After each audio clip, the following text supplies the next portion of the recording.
Hello, ഇന്ന് നമ്മൾ വന്നിരിക്കുന്ന ഒരു സിമ്പിൾ ചിക്കൻ കറി റെസിപ്പി ആയിട്ടാണ്. അതിനായി നമ്മൾ ആവശ്യമായ ചിക്കൻ വെജിറ്റബിൾ എല്ലാം കഴുകി വൃത്തിയാക്കി വെട്ടി വെച്ചിട്ടുണ്ട്. അടുത്തതായി പാന് വെച്ച് പാൻ ചൂടായതിനു ശേഷം ഓയിൽ ഒഴിച്ച് അതിലേക്ക് ചതച്ച ചെറിയുള്ളി, ഇഞ്ചി, വെളുത്തുള്ളി ചേർത്ത് പച്ചമുളകും ചേർത്ത് കറിവേപ്പിലയും ചേർത്ത് നല്ലപോലെ വഴറ്റിയെടുക്കുക.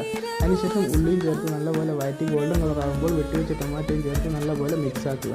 അടുത്തതായി നമ്മൾ ആവശ്യമായ മസാല ചേർക്കാൻ പോവുകയാണ്. മഞ്ഞൾപ്പൊടി, മുളക് പൊടി, മല്ലിപ്പൊടി, കുരുമുളക് പൊടി, ചിക്കൻ മസാലയും ചേർത്ത് മിക്സാക്കി നല്ലൊരു മസാല പോലെ കാണാനുള്ളൂ. അതിലേക്ക് നമ്മൾ അടുത്തതായി ചേർക്കാൻ പോകുന്നത് വെട്ടി കഴുകി വൃത്തിയാക്കി വെച്ച ചിക്കൻ പീസസാണ്. അതും ചേർത്ത് നല്ലപോലെ മിക്സാക്കുക. പാകമായ ഉപ്പും ചേർത്ത് അതിലേക്ക് ഗരം മസാലയും ചേർത്ത് മിക്സാക്കി മൂടി വെച്ച് ഒരു 10 മിനിറ്റ് കുക്ക് ചെയ്യുക. അതിനുശേഷം മൂടി എടുക്കുമ്പോൾ നല്ല ഗ്രേവിയൊക്കെ ഇറങ്ങി നല്ലൊരു ചിക്കൻ കറി നിങ്ങൾക്ക് കാണാൻ പറ്റും. അതിലേക്ക് നമ്മൾ വെട്ടി വെച്ച മല്ലിച്ചപ്പും പുതിനയും കൂടി ചേർത്ത് വീണ്ടും ലോ ഫ്ലെയിമിൽ കുക്ക് ചെയ്യുക. നല്ലൊരു ചിക്കൻ കറി ഇവിടെ റെഡി ആയിട്ടുണ്ട്. എല്ലാ കൂട്ടുകാരും ഒന്ന് ട്രൈ ചെയ്യണേ. പൊറോട്ടക്കും പുട്ടിനൊക്കെ നല്ലൊരു കറിയാണ്. എല്ലാവരും ട്രൈ ചെയ്ത് പറയണേ.